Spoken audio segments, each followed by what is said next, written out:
Se assentar. Nós vamos ter agora o nosso tempo de reflexão e confesso para vocês que essa é uma daquelas séries, né, que eu pensei e não pensei no tamanho do desafio que era a série, né? Por que eu estou falando isso? Porque hoje nós começamos essa série chamada Liberdade, experimentando o amor e a graça, né? Liberdade, experimentando o amor e a graça, e ela basicamente é uma série baseada naquilo que nós chamamos dos 5 pontos do calvinismo, né? É uma doutrina dentro da Igreja Reformada. Preciso lembrar vocês que nós, da Igreja Presbiteriana do Brasil, somos uma igreja de tradição reformada, né? Ou seja, nós temos umbigo, né? E o nosso umbigo remonta dos reformadores, né? E principalmente da reforma calvinista genebriana de Calvino, de João Calvino, né? Então, o nosso umbigo está ali, apesar dos 5 pontos de Calvino, ou dos 5 pontos calvinistas, não serem 5 pontos escritos por João Calvino. Não sei se você sabe, mas João Calvino não escreveu 5 pontos, né? Se você abrir as Institutas da Fé Cristã, você vai ver os pontos ou as doutrinas sendo expostas de maneira expositiva. Mas você não vai ver os 5 pontos. Os 5 pontos, eles remetem muito tempo depois, quando na Igreja da Holanda surgiu um movimento chamado movimento arminiano, né, que é mais conhecido dessa forma, onde o seu precursor era Jacob Arminius, né, e ele fez ele e os seus alunos criaram 5 teses, né, tentando emplacar isso dentro da Igreja da Holanda. Mais tarde, a Igreja da Holanda faz um sínodo chamado Sínodo de Dort, e dentro deste Sínodo de Dort, eles fazem o contraponto às doutrinas de Jacob Arminius, né? Mas quando a gente vai estudando, a gente percebe que esses 5 pontos, que são a depravação total, a eleição incondicional, a expiação ilimitada, a graça irresistível e a perseverança dos santos, né, elas fazem parte da experiência de salvação. Por isso que a gente vai falar sobre liberdade. Porque essa é uma soteriologia. Isso não resume a teologia calvinista reformada. Isso não resume. Então, se você pensa que ser calvinista é decorar os 5 pontos, me desculpe, você está completamente errado, né? Isso faz parte de uma teologia da soteriologia, ou seja, da salvação. O que os reformados creem a respeito da salvação. Mas o John Piper, ele me chamou a atenção no seguinte, ele falou assim, a melhor forma da gente experimentar ou estudar os 5 pontos do calvinismo é a gente fazer conforme a experiência da vida do cristão. Quando o cristão tem essa experiência salvífica através da obra de Cristo Jesus, nós temos a experiência da seguinte forma. Por exemplo, nós primeiro experimentamos, né, a total depravação. Experimentamos primeiramente a nossa depravação e a necessidade de salvação. Segundo, depois da total depravação, nós experimentamos a graça irresistível, né? Então, experimentamos a graça irresistível de Deus, nos levando à fé. Depois, nós entendemos a expiação limitada. Confiamos na suficiência da morte expiatória de Cristo pelos nossos pecados.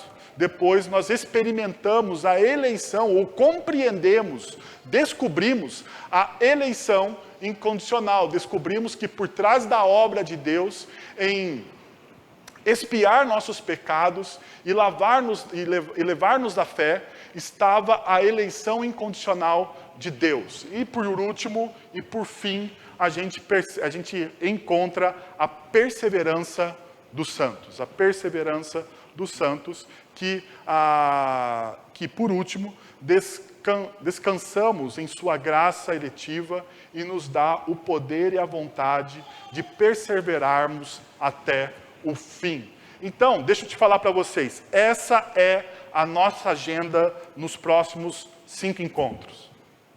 Então, nos próximos 5 domingos, esse e mais 4, nós vamos passar estudando sobre isso, né? As doutrinas, e porque, é lógico, nós estamos no tempo da reforma. E eu queria começar com uma pergunta, né? Que é o porquê depravação total? O porquê depravação total? Deixa eu só mostrar algumas coisas que ocorreram essa semana quando tem a ver com a ética das pessoas. Por exemplo, hoje, domingo de manhã, na escola dominical, eu falava sobre esse caso do jogador conhecido aí como Robinho, né? Robinho. Ele cometeu uma violência sexual, né? Ele fez isso em 2017, foi julgado, está condenado na justiça italiana, né? E descobriram agora, veio à tona, né, através do G1, do portal da Globo, os grampos que a justiça italiana fez para conseguir levantar provas a respeito dessa violência que o Robinho cometeu contra uma mulher. E ele diz o seguinte, olha só, estou rindo porque não estou nem aí. A mulher estava completamente bêbada. Não sabe nem o que aconteceu.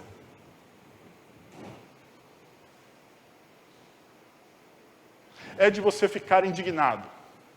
Eu não sei vocês, né? Mas a violência é tanta, a desfaçatez é tanta, que é de você ficar indignado. Como alguém pode violar uma pessoa que é feita à imagem e semelhança de Deus de maneira tão ultrajante?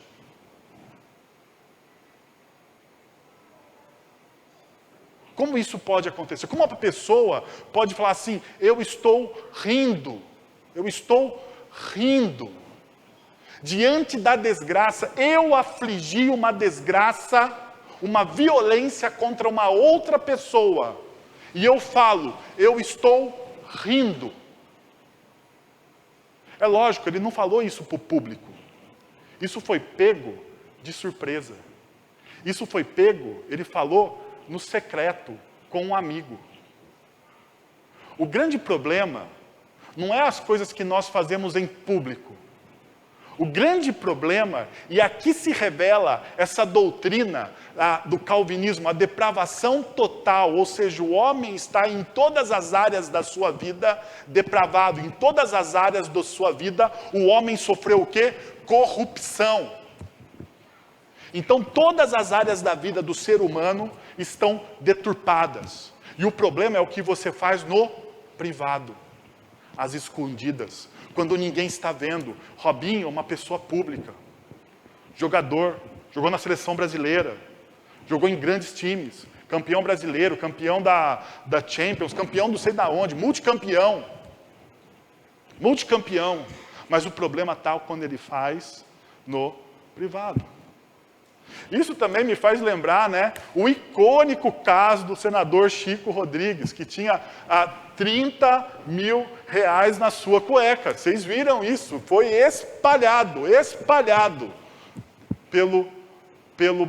pelos noticiários do nosso país. Espalhado. O problema é o que você faz no privado. Todos os pares, eu não sei se é confiança ou não, né? Mas todos os pares do então senador, porque hoje está afastado, do então senador Chico Rodrigues diziam que ele era um homem íntegro. Todos os pares diziam que ele era um homem de confiança. Ele está na vida pública desde 1980. Ele tem décadas na carreira pública. E hoje essa carreira foi jogada, a sua biografia foi jogada no lixo por aquilo que ele fez no privado. Porque publicamente, tanto Robinho, publicamente, tanto o senador Chico Rodrigues, publicamente, eu e você, muitas vezes, nos escondemos. O grande problema está na teologia. Porque a teologia, ela tem o poder de exaltar um conhecimento bíblico, e ao mesmo tempo, a teologia tem a prerrogativa de destruir o conhecimento bíblico. Então, ela é sim uma faca de dois gumes. Então, qual que é o problema quando a gente fala de pecado? Porque a corrupção total do homem está falando exatamente do quê? Da natureza do pecado. Da natureza do pecado. E presta atenção, Pelágio, que é um teólogo que surge lá pelos meados do 5º século em Roma, né? Ele vai dizer o seguinte, ele vai formar o seguinte, que Pelágio ele considera o pecado, faltou aí pecado, ele considera o pecado apenas um hábito. Ou seja, o pecado é algo que você consegue mudar, porque para Pelágio, a criança, ela nascia sem pecado. E perceba, a Bíblia afirma categoricamente, tanto no Antigo Testamento, como no Novo Testamento, que nós nascemos no quê? No pecado. Na nossa liturgia, nós lemos Paulo, nós lemos Romanos, e nós percebemos que nós nascemos destituídos da graça de Deus. Mas perceba, esse teólogo está afirmando, a criança, o ser humano, ele nasce sem o fardo do pecado, ele nasce totalmente livre nas suas escolhas. E são os hábitos que ele adquire durante a sua história que o fazem o quê? Pecador.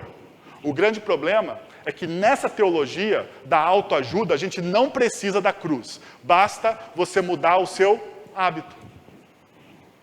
É muito parecida hoje com as teologias que nós encontramos dentro de algumas igrejas evangélicas. Porque o mais importante é o coach, é você mudar a sua disposição mental. Perceba a semelhança. Perceba a semelhança. E quando a gente minimiza o pecado, nós também minimizamos a obra de Cristo Jesus na cruz. Mas um outro grande problema não é Pelágio.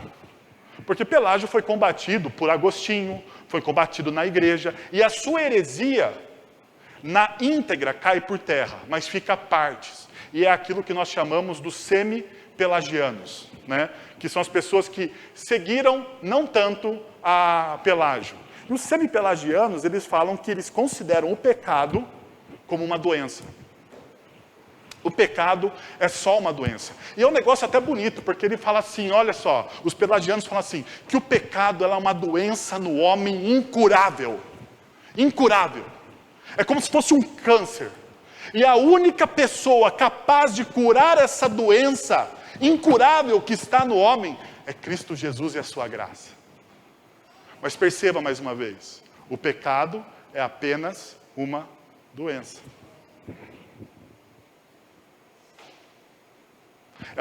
Ele não é sistemático. Se você ler a Bíblia vai afirmar que toda a criação sofre o quê? Com o pecado. Toda a criação, não só a humanidade. Tudo aquilo que Deus criou no cosmos foi afetado pelo pecado. Então o pecado não é uma realidade de hábitos, não é uma realidade da doença, mas é uma realidade que está no sistema ao qual nós estamos inseridos. Porque nós nascemos nesse sistema, nós vivemos nesse sistema, nós estamos envolvidos por esse sistema. Tanto que Paulo vai dizer que você precisa de Cristo Jesus e da graça de Cristo Jesus para ser transportado do reino das trevas e da morte e do pecado para o reino do Filho do seu amor. Então não é só uma doença. Mas, depois, aí próximo do século XIX, os teólogos liberais, eles disseram o seguinte, o pecado, né, eles ensinaram que o pecado é apenas uma aflição social ou uma deficiência mental. Então nasce dentro daquilo que nós chamamos de teologia da libertação. Porque o pecado é social. O pecado é uma leitura social dos erros da própria sociedade. Então se eu consertar os erros da sociedade, o que acontece? Logo estamos livres do pecado. Então nasce a teoria marxista, nasce a teoria capitalista, nasce várias teorias. O problema é, essas teorias, que tentam ajustar a sociedade, conseguiram resolver os nossos problemas? Nós chegamos em pleno século XXI, em tal desenvolvimento, que não existe diferença social, que não existe violência contra a mulher, contra os mais frágeis, contra a criança. Que os pobres hoje não são pobres, mas são pessoas que têm dignidade.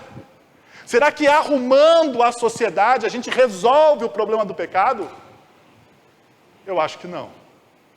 Porque nós estamos em pleno século XXI e continuamos com problemas que haviam desde que a humanidade é a humanidade. Porque, afinal de contas, Salomão diz que não existe nada de novo debaixo do sol. Perceberam? O grande problema de todas essas teologias que vocês estão vendo aí é que elas fazem cócegas no nosso ego. Porque elas dizem o seguinte: você não é tão mal. É só um hábito. É só uma doença. É só uma deformidade social.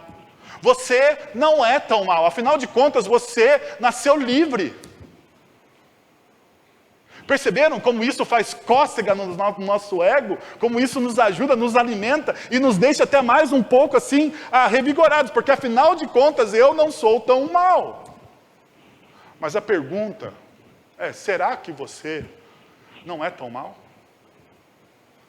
Daí você pode olhar para mim e falar assim, mas Wellington, veja o seguinte, eu faço coisas boas. E eu acredito que você faça coisas boas. De fato, eu acredito mesmo. A pergunta que eu vou fazer para você é, o porquê você faz coisas boas? Porque o fato não é fazer coisas boas. O que o Evangelho vai apontar não é o que você faz, mas é o porquê você faz.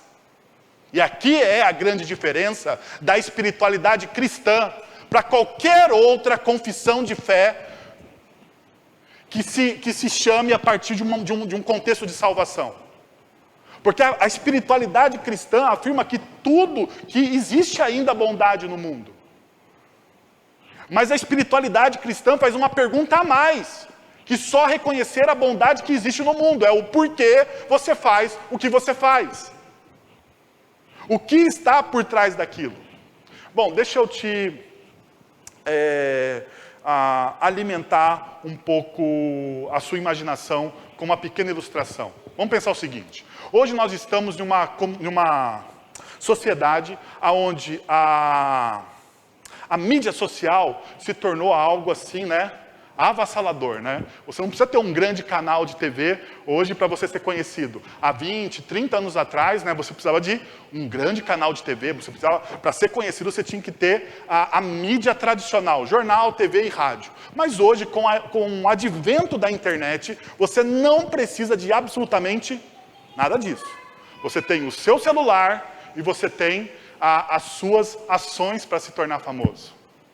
A pergunta é, quando você faz algo bom, sabe, aquela coisa boa, boa ação, sabe, que você sabe que vai render likes para você, postagens, elogios na rede, você não posta? A pergunta é, por que você posta?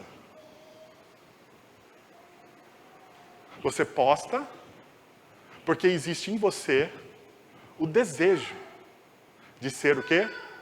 Reconhecido. Porque você posta porque existe em você o desejo de ser amado.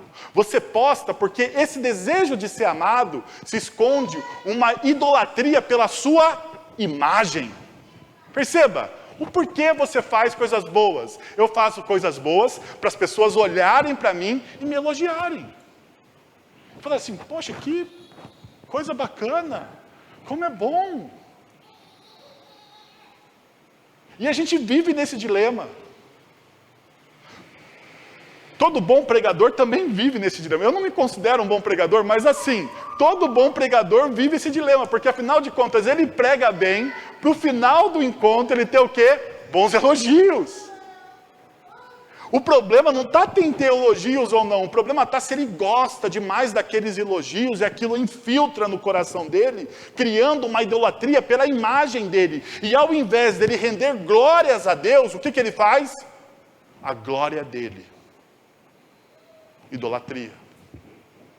Então, por isso que a fé cristã, ela pergunta o porquê você faz o que você faz. E você vai perceber, se você começar a fazer essa pergunta, que existe muito mais idolatria no seu coração e que você precisa desesperadamente da graça de Deus. Então, deixa eu mostrar uma coisa para vocês, que Calvino escreveu nas Institutas da Religião Cristã, no tomo 2, no tomo 1, do livro 2, no capítulo 1, no parágrafo 8. Diz assim: nossa natureza não é apenas indigente e vazia de bem, mas é tão fértil e fecunda de todos os males que não pode ficar tranquila. Olha o que Calvino está constatando. Ele está fazendo um contraponto contra todas aquelas teologias que nós vimos anteriormente. E daí ele diz o seguinte: os que disseram ser assim a concupiscência, não se valeram de uma palavra tão diferente que se com isso for acrescentado, o que raramente é concedido por muitos deles, que tudo o que está no homem, desde o intelecto até a vontade, até mesmo desde a alma até a carne, esteja referido a essa concupiscência, ou, de forma sucinta, que o homem inteiro não seja por si mais do que concupiscência. Desejos. E concupiscência aqui são desejos mal direcionados. Mais tarde, os teólogos de Dort vão dizer o seguinte: no princípio o homem foi criado à imagem de Deus. Foi adornado em seu entendimento com um verdadeiro e salutar conhecimento de Deus e de todas as coisas espirituais. Perceba que os teólogos de Dort começam onde? Na criação. E eles vão descorrendo a partir de Gênesis capítulo 1 e capítulo 2.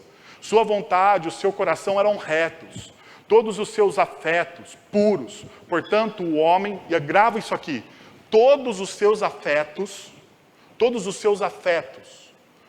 seus sentimentos mais profundos, porque quando os teólogos de Dort chamam de afetos, eles estão falando não só de sentimentos pueris, eles estão falando dos sentimentos que emanam de dentro do seu coração, aquilo que Provérbios fala: guarda o teu coração porque dele depende as fontes da vida. São esses afetos que faz a nossa vida pulsar.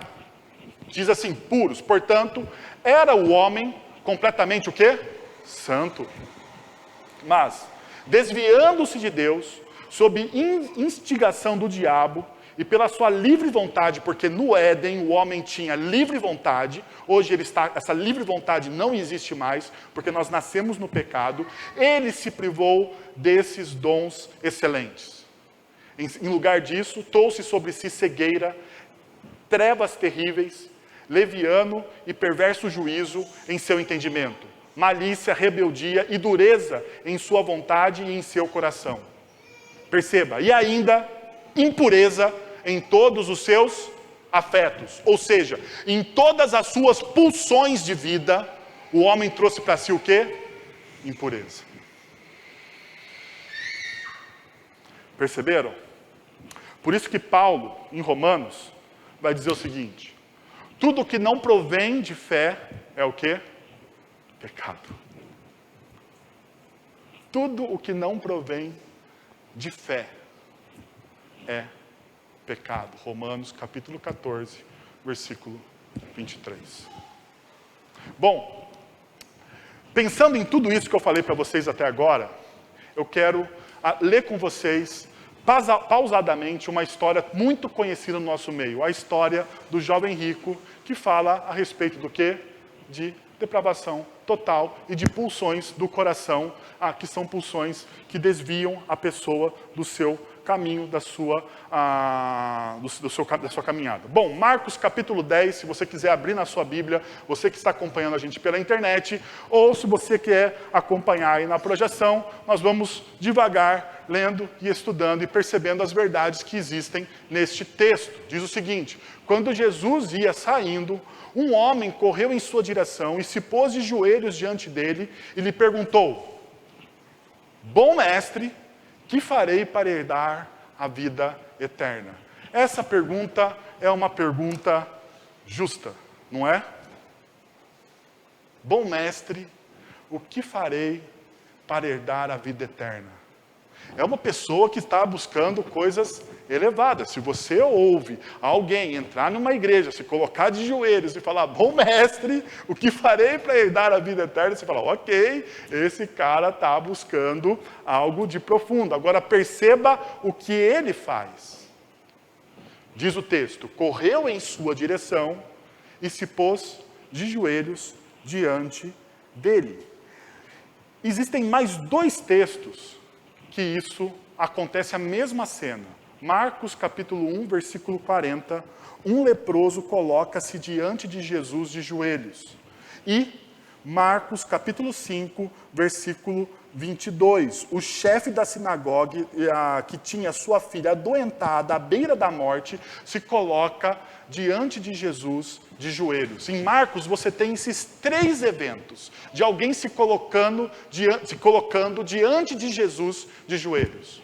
Pergunta, qual que é a diferença desses 2 eventos, Marcos capítulo 1, versículo 40, e Marcos capítulo 5, versículo 22, com Marcos capítulo 10, de versos 37 a 31. Qual é a diferença? Tanto Marcos capítulo 1, versículo 40, quanto Marcos capítulo 5, versículo 22, você tem 2 pessoas que precisam desesperadamente do quê? Do agir de Deus sobre as suas vidas. O leproso, ele reconhece a sua miséria. O leproso, ele sabe, ou melhor dizendo, ele entende, a partir da sua espiritualidade judaica, que ele é leproso por causa de pecado. Algum pecado foi cometido e ele se tornou leproso. E não estou dizendo que isso é o que a Bíblia afirma, é o que a espiritualidade judaica daquela época afirmava. Não tem nada a ver com a Bíblia, ok? Então, não é maldição hereditária. Era a espiritualidade judaica daquela época afirmava que possíveis doenças, como a lepra, advinham do quê? De um castigo divino por causa de um pecado. Então ele se reconhece, o leproso, ele se reconhece como o quê? Como miserável. O chefe da sinagoga, que não se reconhece como miserável, mas ele se reconhece como alguém que precisa de um milagre. Necessitado, porque afinal de contas, a filha dele está para morrer. E diante do desespero, o que ele faz? Ele reconhece que ele precisa de alguém que seja maior do que ele. Agora o jovem, que aparentemente tem uma pergunta existencial digna, de ser respondida, do que ele precisa? Qual que é o desespero que está no coração dele? A pergunta é, por que ele está fazendo essa pergunta? Lembra do porquê que eu falei para vocês? A pergunta é, por quê? Por que ele pergunta isso? Bom mestre, que farei para herdar a vida eterna?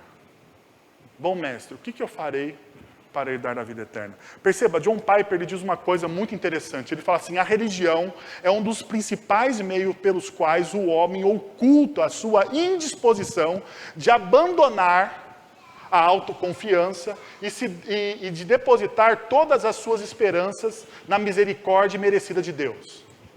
Sabe qual que é a grande sacada do que Piper está dizendo e tem a ver com o jovem rico? Ele é um religioso. E pessoas religiosas têm dificuldade de reconhecerem a sua necessidade da graça de Deus. Pessoas religiosas muitas vezes se escondem através de boas ações.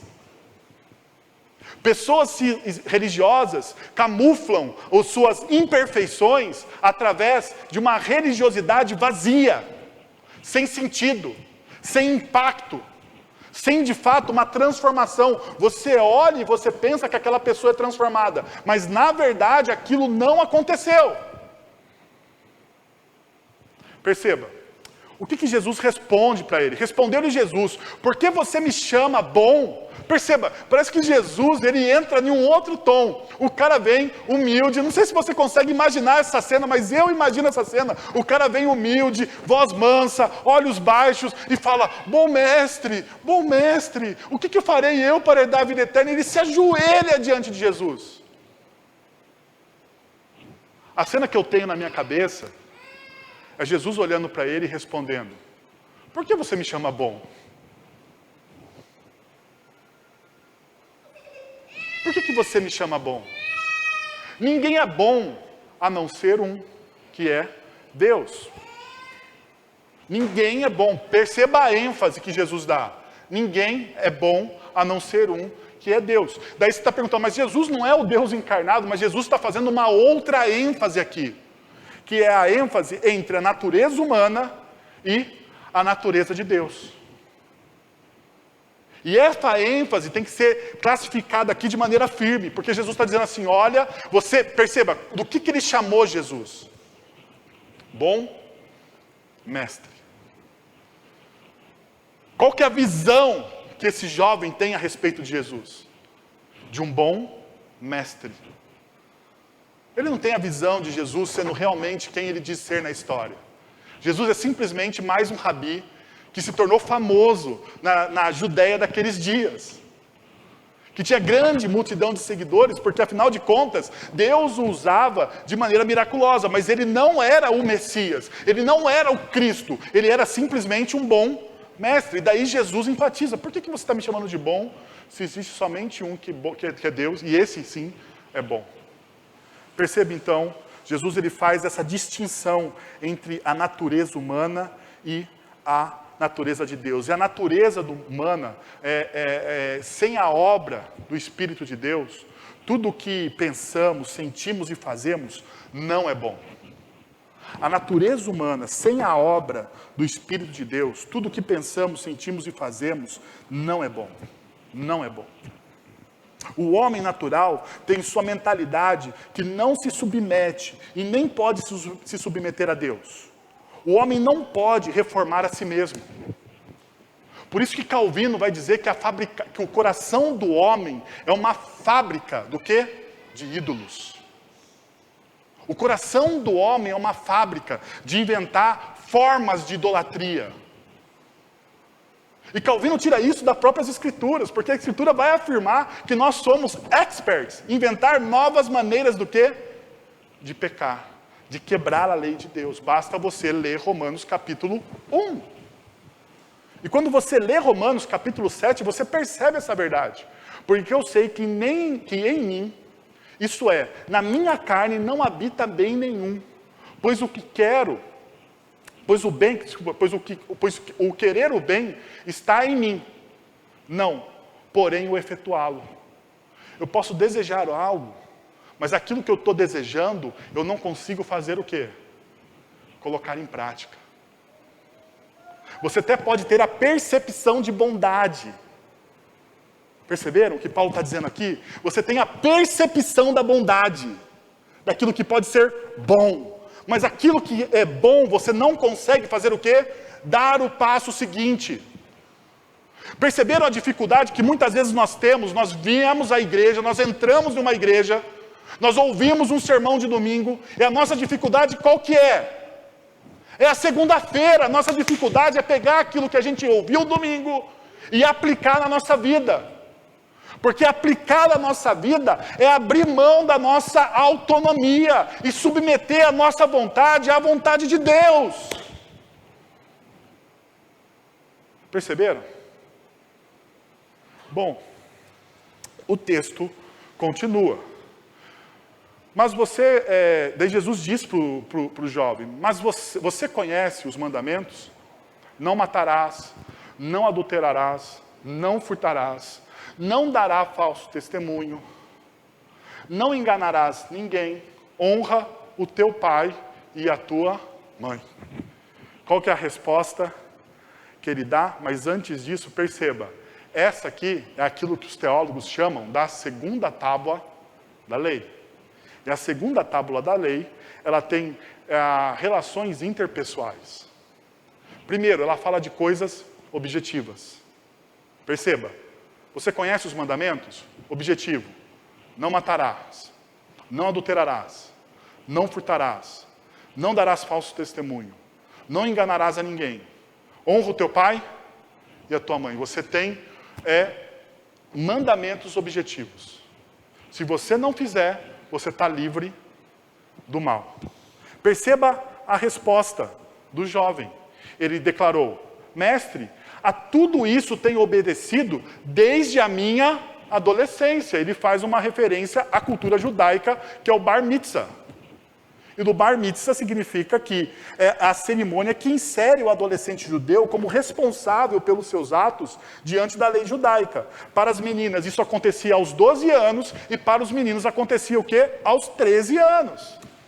Então ele passou, e quando ele fala assim, olha, eu sigo isso desde o começo, desde os meus 13 anos, desde a minha tenridade, desde quando eu me tornei uma pessoa capaz diante da lei religiosa, eu faço isso. Eu nunca desviei o meu caminho. Porém, o texto continua, e percebe o que Jesus faz com ele. Jesus olhou para ele e o amou. Uau! Eu acho que aqui está a grande sacada teológica quando a gente fala da depravação total.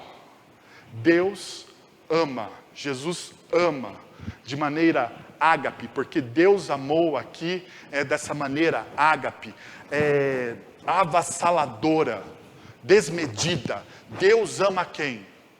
Aquele que não dá as respostas certas, porque nem eu, nem o jovem rico, nem você conseguimos dar as respostas certas que Deus requer da gente. E perceba, Jesus olhou para ele e o amou. A gente percebe então o quê? Graça. Mas a pergunta é, Jesus, ele fica somente na esfera da graça? Você consegue ver Jesus simplesmente na esfera da graça? E aqui está mais um erro, muitas vezes, dentro de igrejas evangélicas. Porque a gente define, e é verdade, Deus ele é amor. E isso é uma definição bíblica. Deus ele é amor. Mas dentro desse amor, existe uma outra faceta que muitas vezes, dentro da nossa perspectiva de amor, nós não conhecemos. Porque se ele é amor, ele também é verdade. Perceba o que Jesus diz.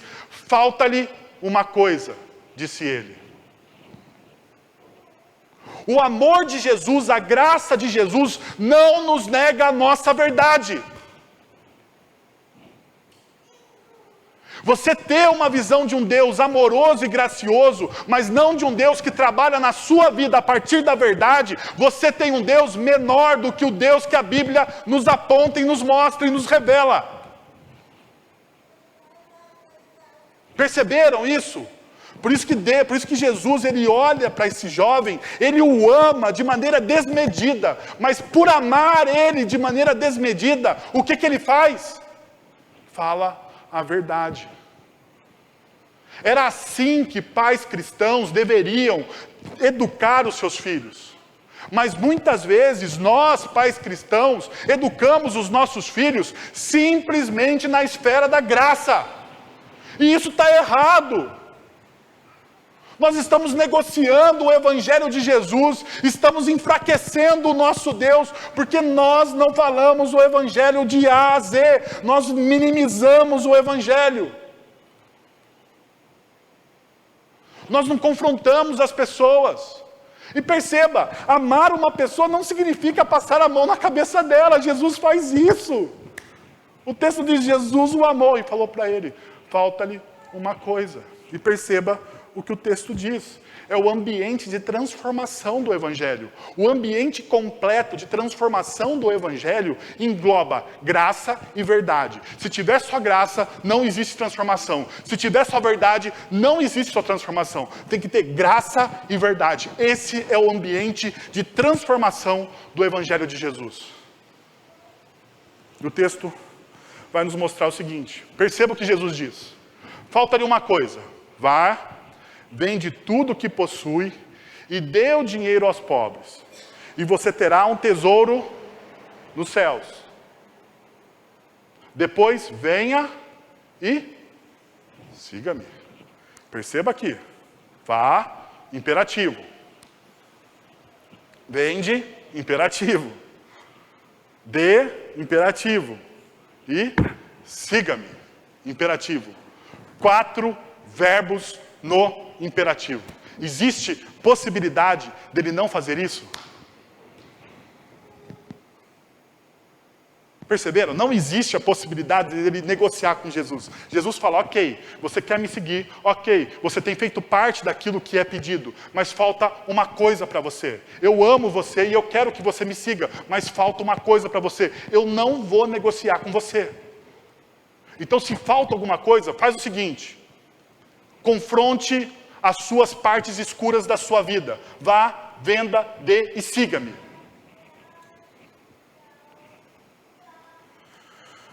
Perceba o seguinte, graça tem a ver com amor e verdade tem a ver com transformação, esse ambiente. João capítulo 1, versículo 14, diz o seguinte, aquele que é a palavra tornou-se carne e viveu entre nós. Vimos sua glória, a glória do unigênito vindo do Pai. Veio em graça e ele veio em quê?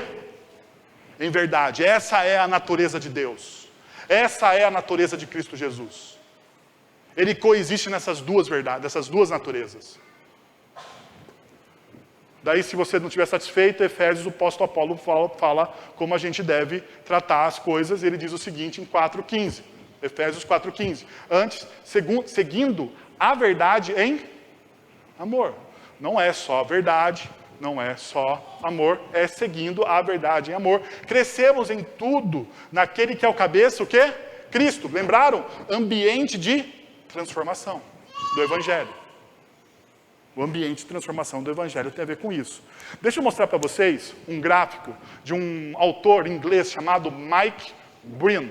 Mike Breen, ele escreveu um livro sobre discipulado e ele fala sobre as forças que nos corrompem a nossa identidade. É lógico, né? Ele está falando da nossa natureza decaída. E ele classifica, ou melhor, ele faz um gráfico para a gente poder entender como muitas vezes a nossa natureza funciona. Porque, afinal de contas, aquilo que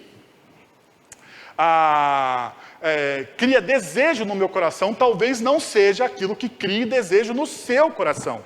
E daí o Mike Breen diz que existe um tripé nisso, que é o apetite, que significa a necessidade de saciar alimento, sexo, atividade física e informação. Então, o apetite, a aprovação, a necessidade de sentir-se admirado e valorizado, e a ambição, a necessidade de exercer atração e poder através dos bens materiais ou posição. Perceba, essas 3 características aqui têm a ver com a nossa vida.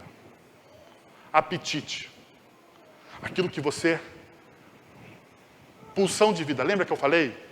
Cuida do teu coração. Provérbios. Porque deles saem a fonte da vida. São as nossas pulsões. As pulsões da nossa vida. Essas pulsões têm a ver com apetite. Tem a ver com aprovação. Quem não quer ser aprovado hoje no mundo de mídias sociais, né? E ambição. Quem não quer ter poder e dinheiro? O dinheiro que traz poder, prestígio, né? Reconhecimento. E daí essas coisas se misturam. A pergunta que a gente precisa responder, olhando para o texto, o texto diz o seguinte, diante disso, ele ficou abatido e afastou-se triste. Diante daquilo que Jesus disse para ele, olha a resposta que esse jovem dá. Diante disso, ele ficou abatido e afastou-se triste. Por que ele faz isso?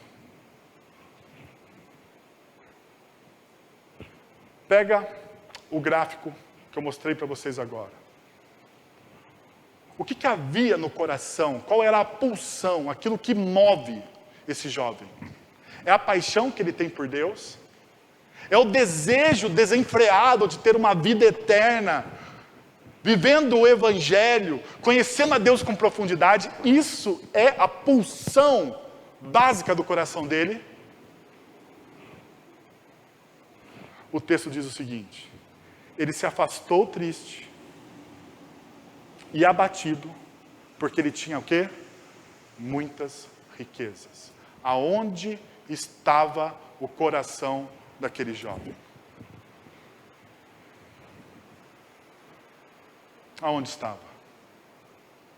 Perceba, Jesus vai desnudando o coração da pessoa e mostrando o pecado que existe no coração de cada um de nós. E ele faz isso não por um motivo de nos punir, mas ele faz isso porque ele nos ama. É a graça que trabalha com a verdade para transformar o nosso coração e nos libertar da nossa realidade pecadora e miserável, qual nós vivemos. Porque o pecado que você tem não é um hábito, não é uma doença incurável. O pecado que você tem, ele tem cura.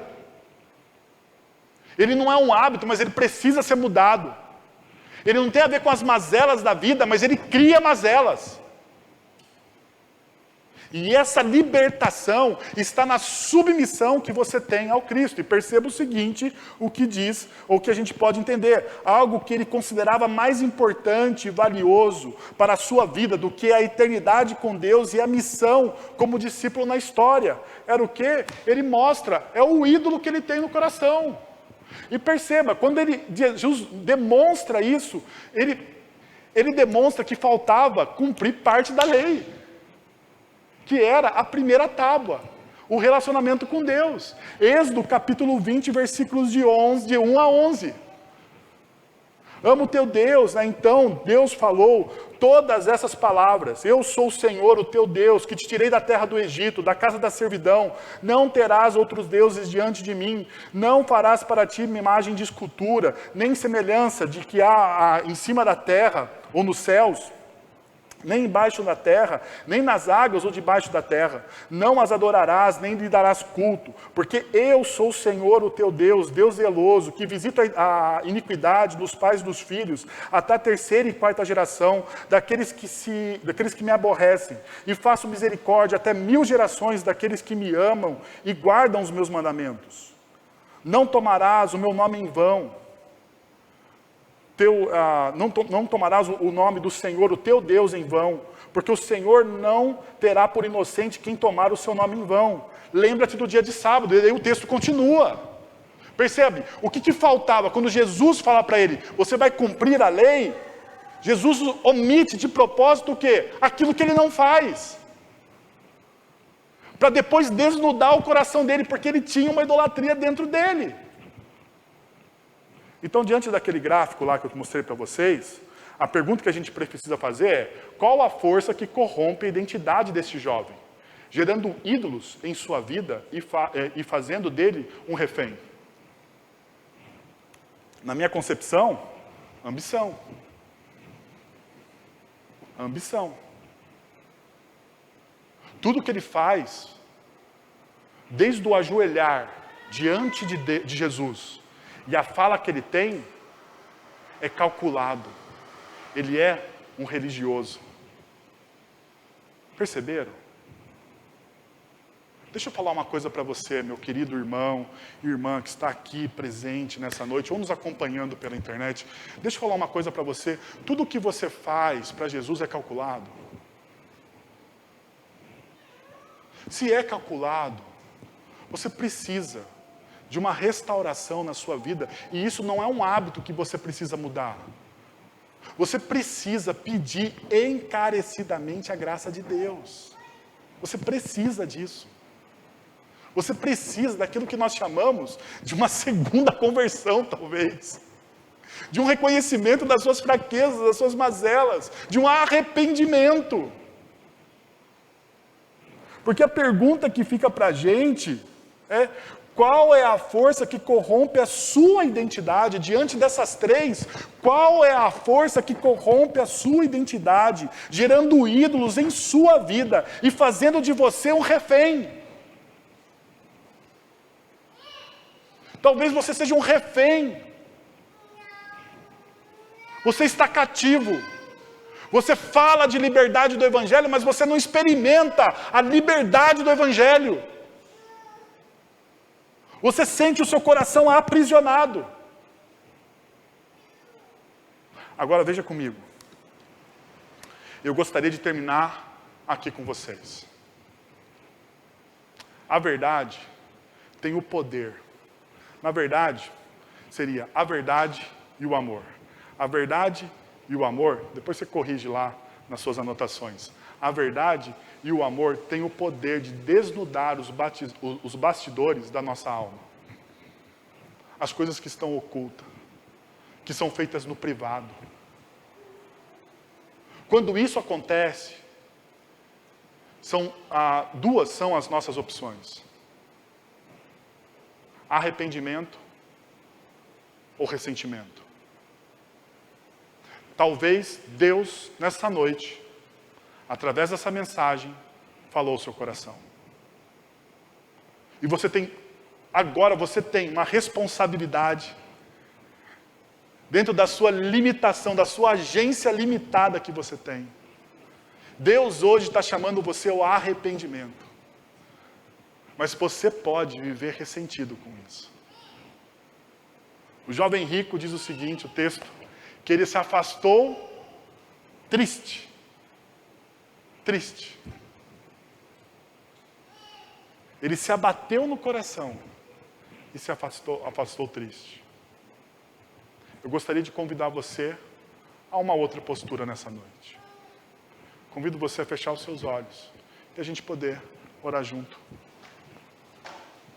Talvez Deus tenha falado especificamente para você em algo que você de fato precisa colocar hoje na presença dele.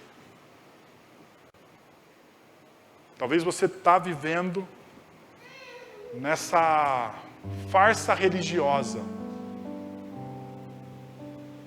ao qual muitas vezes nós vivemos, ao qual muitas vezes eu preciso pedir perdão e me arrepender. Senhor, nós estamos na Tua presença nessa noite e pedimos, ó Pai, encarecidamente a Tua graça e a fortificação do Teu Espírito em nossos corações, ó Deus, corrigindo os nossos caminhos, Senhor. Nós não temos força, Senhor, nós não temos poder em nós mesmos de reformatar a nossa mente, de transformar o nosso coração, de modelar a nossa vida à Tua vontade, Senhor.